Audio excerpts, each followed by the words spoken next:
फातिमा की रानी माँ, प्रभु यीशु की माँ, आसरा तू ही है माँ।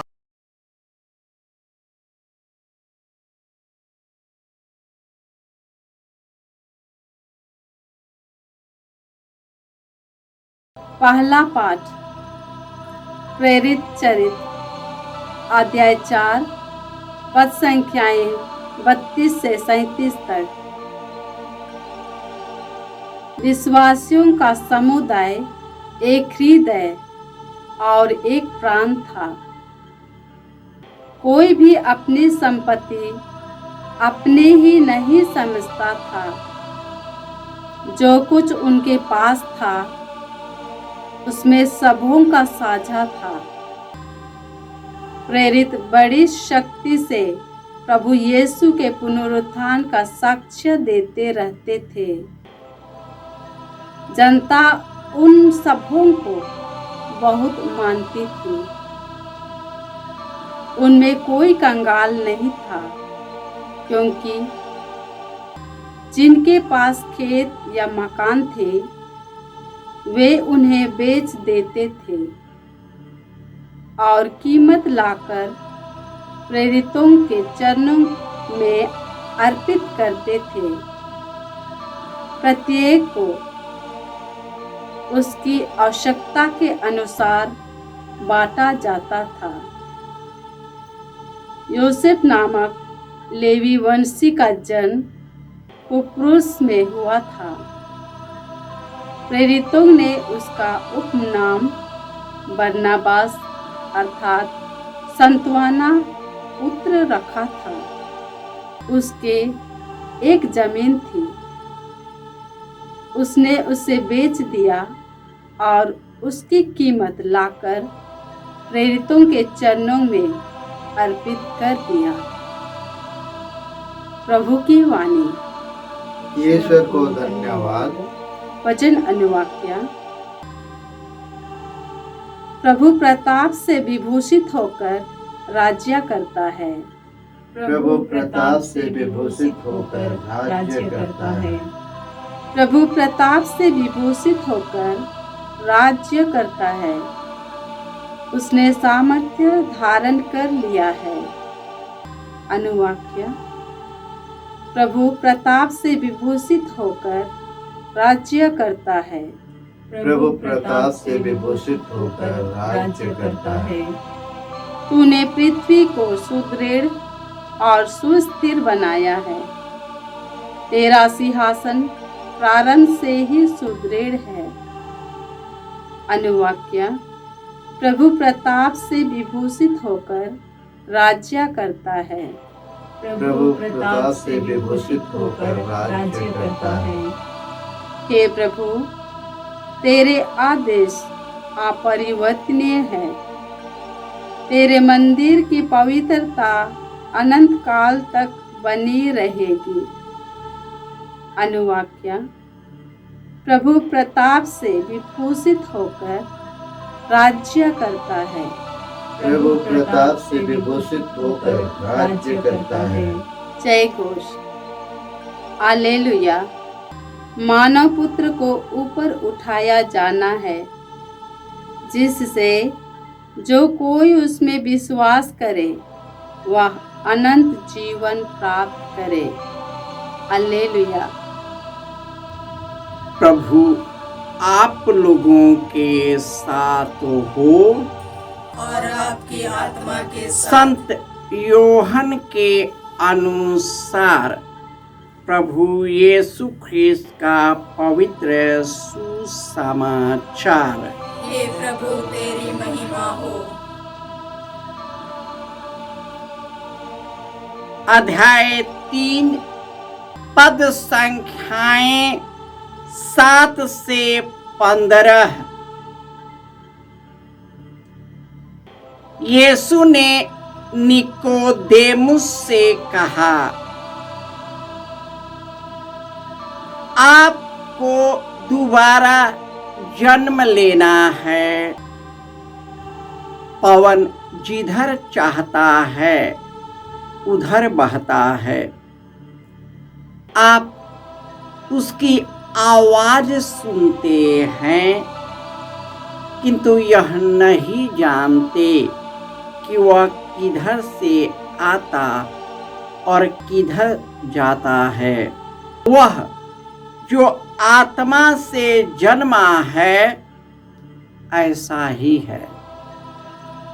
निकोदेमुस ने उससे पूछा, यह कैसे हो सकता है? यीशु ने उसे उत्तर दिया, इस्राएल के गुरु होते हुए भी आप यह नहीं समझते? मैं आपसे कह देता हूँ, हम जो जानते हैं वही कहते हैं, और हमने जो देखा है उसी का साक्ष्य देते हैं, किंतु आप लोग हमारा साक्ष्य स्वीकार नहीं करते। मैंने आपको पृथ्वी की बातें बताई और आप विश्वास नहीं करते।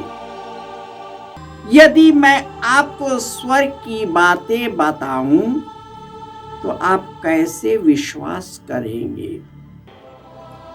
मानव पुत्र स्वर्ग से उतरा है, उसके सिवा कोई भी स्वर्ग नहीं पहुंचा है। जिस तरह मूसा ने मरुभूमि में सांप को ऊपर उठाया था, उसी तरह मानव पुत्र को भी ऊपर उठाया जाना है, जिससे जो कोई उसमें विश्वास करे वह अनंत जीवन प्राप्त करे।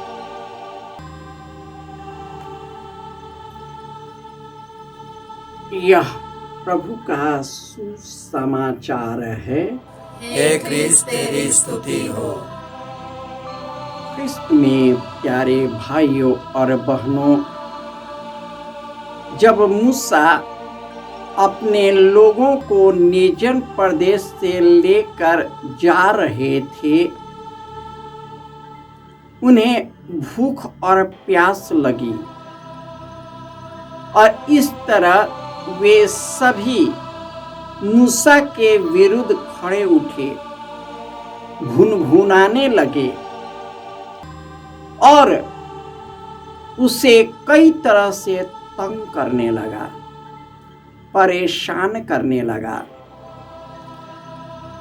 मूसा बार बार ईश्वर के समक्ष प्रस्तुत होता था, उनकी समस्याओं को ईश्वर के सामने रखता था, ईश्वर उनका समाधान करता था। लेकिन जब उन्होंने उस पर हाथ उठाना शुरू किया था तो ईश्वर को अच्छा नहीं लगा, क्योंकि ईश्वर जिस धर्मी को हमारे लिए भेजता है ईश्वर को अच्छा नहीं लगता, और उसने सांप भेजा और जितने लोग भुनभुना रहे थे और मूसा के विरुद्ध आवाज उठा रहे थे, उन लोगों को डसता जा रहा था। यह देखकर मूसा फिर निवेदन किया, क्या प्रभु, जिन लोगों को आप ले जा रहे हैं उन सबका नाश करेंगे? तब ईश्वर ने उससे कहा, जो छड़ी है उसी पर रख दो, और जो कोई उस पर को देखेगा वे सब बच जाएंगे। इसी प्रकार जिस प्रकार मूसा ने मरुभूमि में सांप को ऊपर उठाया था, मानव पुत्र को भी ऊपर उठाया जाना है। लेकिन यीशु अपने पिता से जुड़े हुए पवित्र आत्मा से भर गए थे, इसलिए इस दुख का कांटा को स्वीकार करते हैं। इसी प्रकार यीशु निकोदेमुस से कहता है, जब तक कोई जल और आत्मा से जन्म न ले वह इस दुनिया का शरीर ही रहता है। लेकिन जब आत्मा से जन्म लेता है वह आत्मा की बातें करता है। यीशु स्वर्ग से उतरी हुई जीवित रोटी थे और यीशु ने जो पिता को देखा था, स्वर्ग से आया था, वह उसी को बताता है। मनुष्य तो साधारण दुनिया की चीजें नहीं जान सकता, तो वह स्वर्ग की बात कैसे जान सकता है? उसको जानने के लिए हमें पवित्र आत्मा की शक्ति की जरूरत होती है। जब पवित्र आत्मा उतरता है तो हमारा विश्वास एक प्राण और एक हृदय हो जाता है। जितने भी विश्वासी थे वे एक प्राण और एक हृदय थे। वे अपनी संपत्ति को बेचकर शिष्यों के चरणों पर रखते थे और उन्हें एक दूसरे में साझा करते थे और वे उनमें से कोई भूखा प्यासा नहीं था। सबके लिए उनके संतुष्ट से ज्यादा ही था। प्रेरित बड़ी शक्ति और सामर्थ्य से यीशु का पुनरुत्थान का साक्ष्य देते थे। जनता उससे बहुत मानती थी। उसमें कोई कंगाल और कोई भिखमंगा नहीं था। कोई अपने खेत और मकान बेच देता, कोई कीमत लाकर चरणों पर शिष्यों के चरणों पर दे देता और उन्हें जरूरतमंदों को उसकी उम्मीद के अनुरूप उसे साझा किया जाता था। यही तो विश्वास है। आज की यह भागती दुनिया में केवल अपने आप में बटोरने की एक प्रवृत्ति है। मैं मरूं तो बटोर कर मरूं, पूरा धन एकत्रित करके मरूं, जमीन और जायदाद पूरा एकत्र करके रखूं। लेकिन असलियत है जिस दिन हम प्राण छोड़ते हैं सब कुछ छूट जाता है। लेकिन जो ईश्वर के विश्वास और वचनों पर उसमें जुड़ा रहता है वह सदा सर्वदा बना रहेगा, क्योंकि पवित्र आत्मा उसे गिरने नहीं देता। वह यीशु के मार्ग पर उन्हें उन्मुख कराता है और अपने शक्ति और सामर्थ्य से भर देता है और वह यीशु के पुनरुत्थान का साक्ष्य देता है। और जो कोई उसमें विश्वास करता है उसे अनंत जीवन प्राप्त है।